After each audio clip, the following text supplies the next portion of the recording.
ስለዚህ ሁሉ ጊዜ እኔ ስለምትወቅሱኝ እኔ ስለምትጠይቁኝ ያለው አብርሃም በቃ ሁሌ የሚናገረው ነገር እኔን ነው የምትወቅሱ፣ እኔን ነው ሁሌ የምትናገሩኝ፣ እኔ ምንም አላጠፋውም እያለ ነው ሁሌ የሚናገረውና ለምን እንደሆነ አላውቅም። ጥፋቱን ማመን በጭራሽ አይፈልግም።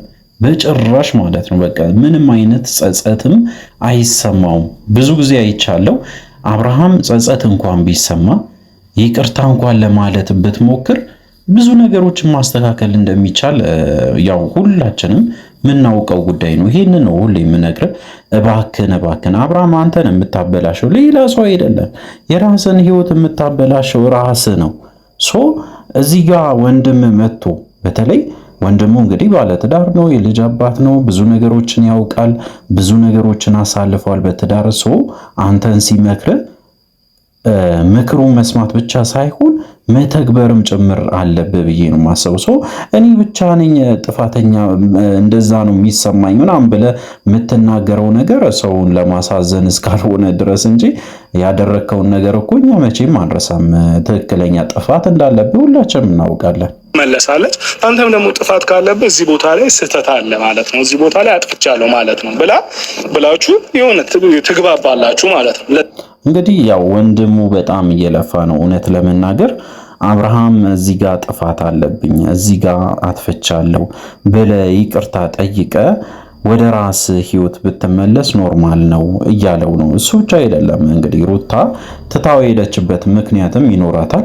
ምክንያቱም ብዙ ነገሮችን አይታለች ሩታ ብዙ ጊዜ ማለት ይቻላል። አብርሃም ወደ ለመቀየር ዝግጁ ስላልሆነ ተስፋ ቆርጣለች። እሷ በቃ በአጠቃላይ ተስፋ ቆርጣለች። አሁን ላይ ምንም ከአብርሃም ጋር ለመሆን ፍላጎት እንደሌላትም እያሳየች ትገኛለች። ያው ወንድሙን ስለምታከብረውና ብዙ ጊዜ እንግዲህ ያው ያንን ነገር ለማድረግ እየሞከረች ነው፣ ወይም ደግሞ እነሱ እንዳይከፋቸው ቦታው ላይ እየተገኘች አብርሃምንም እያገኘችው ትገኛለች እንጂ በፍጹም አብርሃም አሁን ላይ የምነግርህ ነገር ሩታ በቃ ተስፋ ቆርጣለች፣ በአንተ ላይ እጅግ በጣም ተስፋ ቆርጣለች። እና ለአንተ የሚሻለ ነገሮችን አንድ በአንድ አንስቼ እነግርሃለሁ። ያው የምትሰማ ከሆነ ይህን ተግባራዊ ካደረግ በእርግጠኝነት ወደ ትዳር ልትመለስ ስለምችል ብዬ ነው እንግዲህ ያው የምነግርህ። የመጀመሪያው ምንድን ነው ካላችሁ የአብርሃም ስህተት የመጀመሪያው ስህተት እንግዲህ ሩታ ማትፈልገውን ነገር ማድረጉ ነው። እሷ ምንድን ነው የማትፈልገው ነገር ካላችሁ ሄርሜላን በጭራሽ አትፈልግም። በተደጋጋሚ ብዙ ጊዜ ነግሬያለሁ። በጭራሽ ሄርሜላ አንተ ህይወት ውስጥ እስካለች ድረስ ሩታ የለችም። በቃ ከለስ ምንድነው ሁላችሁም ትክክለኛ ነገር ያው ትናገራላችሁ፣ ሐሳባችሁን አስተያየታችሁን ትሰጣላችሁ። ግን አብርሃም አንዳንዴ ያው እንግዲህ አስተያየትም አያነብም መሰለኝ፣ ለምን እንደሆነ አላውቅም። ሰውንም አይሰማም መሰለኝ፣ ሩታንም አይሰማም በጭራሽ። እንግዲህ ይህንን ነገር ሊያቆም አልቻለም። ሩታ የተናገረችው ነገር ከዚህ በፊት አንድና አንድ ነበረ። ሄርሜላን ብትተው ብላ ጠይቃ እንግዲህ አብርሃም ተግደረደረ። መግደርደር ብቻ አይደለም እንደማይተው በተግባር አሳይቶናል። በቃ በተደጋጋሚ አሁንም እድል አለህ። እድል ደግሞ እጅግ በጣም ሰፊ እድል አለህ አብርሃም። ስለዚህ እድልን ተጠቀም። ያቺ የተሰጠን እድል በደንብ አድርገህ ተጠቀም። ወንድ ከሆንክ በቃ ይሄንን አድርግ። ሄርሜላን ከህይወት አስወጣት። በቃ በጭራሽ ለአንተ አትጠቅምም። ከሷ ጋር መኖር የምትፈልግ ከሆነ ህይወት መቀጠል የምትፈልግ ከሆነ ትዳር መቀጠል ወይም ደግሞ ትዳር መመስረት የምትፈልግ ከሆነ ከሷ ጋር መሆን ትችላለህ፣ ከሄርሜላ ጋር። ግን የማትፈልግ ከሆነ ከሩታ ጋር መኖር የምትፈልግ ከሆነ በግልጽ ንገራት ለሄርሜላ።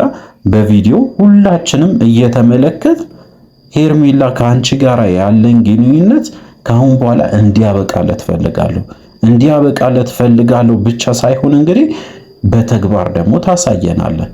ይህንኑ ማድረግ ከቻልክ ሩታ 50% ትመለሳለች፣ 100 እንኳን ባይሆን። ምክንያቱም በጣም ብዙ ነገር ላይ ተስፋ ቆርጣለች አብርሃም ላይ። ይህንን ነገር ማድረግ ትችላለህ ወይ ነው የመጀመሪያው። ቀጥሎ ሰው የሚልህን ነገር መስማት ማቆም። ለምሳሌ እንግዲህ በጣም ብዙ ነገሮች ይባላሉ።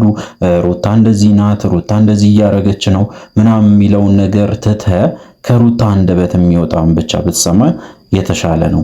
ይሄንን ነው እሷ የምትፈልገው። የሰው ወሬ ምናምን ትሰማለህ፣ ያንን ነገር እንድታቆም። ሶስተኛ ደግሞ ዋነኛ የሚባለው እነ አቤልና እነ ብሩክን ከህይወት ማስወጣት።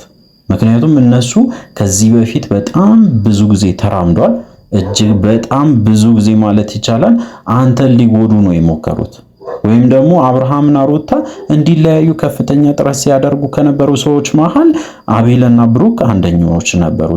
እነሱን ከህይወት የምታስወጣ ከሆነ አሁንም የተወሰነ የሩታን ልብ እያገኘ ትሄዳለ ማለት ነው። እንግዲህ ይሄ ነገሮች ሲደማመሩ በዛ ላይ ደግሞ አክሽን ማለት እንግዲህ የተግባር ሰው ስትሆን፣ የተግባር ሰው ከሆንክ አም ሹር ነገ ላይ ሩታ ትፈልጋለች። ምክንያቱም ይሄ ልጅ ተቀይሯል የሚለውን ነገር ማየት ትፈልጋለች። ፕራክቲካል ማየት ትፈልጋለች። ምክንያቱም ከዚህ በፊት የሚወራ ወሬ በጣም ብዙ ወሬ ደርሷታል። እጅግ በጣም ብዙ ነገሮችን ስታሳልፍ ነበረ። እቀየራለሁ ትላለህ፣ አትቀየርም። ስታሳየን የነበረው ነገር አለመቀየርን እንጂ መቀየርን አሳይተን አታውቅም። ያንን ነገር በደንብ በተግባር ካሳያት በእርግጠኝነት ወደ ትዳር ትመለሳለህ ብዬ ነው የማስበው። አሁን የምነግራችሁ ነገር አብርሃም ይህንን ነገር ያደርጋል ወይ ነው። የእውነት አብርሃም ወደ ራሱ ይመለሳል ወይ? አብርሃም ይህንን በተለይ ሩታ የማትፈልጋቸውን ነገሮችን አስወግዶ እሷ የምትፈልገውን ነገር ደግሞ ወደ ራሱ ያመጣል ወይ? ያንን ነገር የማድረግ ብቃት አለው ወይ ነው። ያው ብዙዎቻችሁ ብዙ ምክር ሰጥታችኋል፣ በተለይ ለሩታም ለአብርሃምም። ግን የአብርሃም ነገር እኔ በጣም የሚያሳስበኝ ነገር በጤናውም አይደለም ብዬ ነው ማስበው አንዳንዴ። ምክንያቱም ልጁ በቃ እንደመጣለት ነው የሚያደርገው። ነገሮችን ካደረገ በኋላ ነው የሚያስተውለው። እጅግ በጣም ብዙ ነገሮችን ሶሻል ሚዲያ ላይ ኢቨን የማይወራ ነገሮችን አውርቶ ከዛ በኋላ ነው ትዝ የሚለው መሰለኝ። ያው ከዛ በኋላ ይቅርታ ይጠይቃል። ዛሬም ያስተዋልኩት ነገር ይሄንን ነው። ሩታ ከሄደች በኋላ ተዋት በቃ እሷ ሲለምኗት ይብስበታል ወይም ይብስባታል ምናምን እንደዚህ አይነት ቃሎች ሲናገር ነበረና ያው እንግዲህ ያንን ነገር እንድሰሙ ብዬ ነው እዚህ ጋር በተለይ ሲናገር ነበረ። በዚህ ልክም ጫና እንድታበዙባትም እንድትደውልላት አልፈልግም። ለምን አንዳንድ ጊዜ ሰው ልጅ በቃ እየሰማችሁ ነው፣ ጫና እንድታበዙባት አልፈልግም።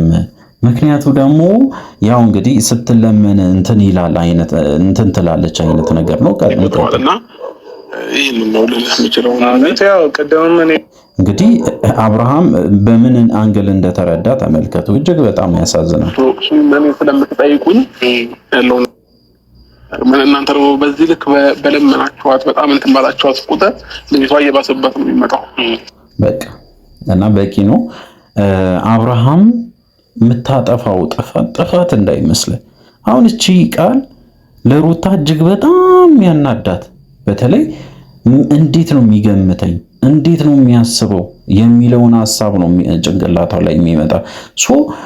ብዙዎቻችሁ የማታስተውሉት ነገር ቪዲዮ ላይ የሚቀር ነገር ነው። ይሄ ቪዲዮ ላይ የሚቀረው ንግግሮች አንድን ሰው ሊጎዳ ይችላል። አብርሃም በተደጋጋሚ እቺን ቃል ታወጣለህ። ከአፍ የሚወጣው ቃል በጭራሽ እንግዲህ እጅግ በጣም መርዛማ የሆነ ነው። ትዳርን የሚመልስ ሳይሆን የሚበትን ነው። አሁንም የምነግርህ ነገር እንደተማረ ሰው አስብ። ይሄው ወንድም ፊት ለፊት ቆሟል። ብዙ ነገሮችን ያሳለፈ ልጅ ነው። እጅግ በጣም ብዙ መከራዎችን አሳልፎ እዚህ ደረጃ የደረሰ እጅግ በጣም ብርቱ የሆነ ወንድም አለክ።